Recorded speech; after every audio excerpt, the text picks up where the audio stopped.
nga po pala si Leonard, isang electrical student po. So ngayong araw po, ituturo ko sa inyo kung paano po tayo nag-charge of refrigerant sa ating mga air conditioning unit. So, meron po tayo dito gauge manifold na may sides po na low and high. Ito po yung hose ng low po natin and ng high.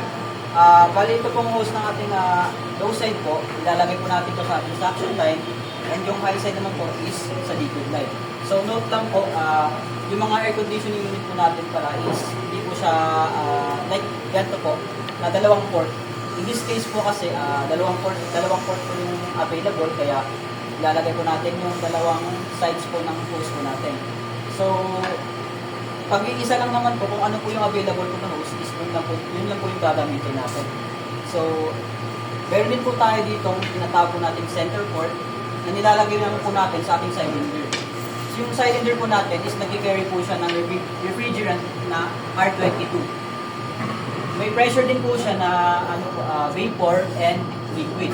So pag nag-charge po tayo ng vapor, yung tangke po natin is nakatayo lang, since yung vapor po natin is nasa taas.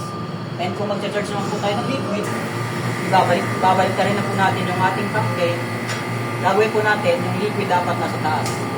So,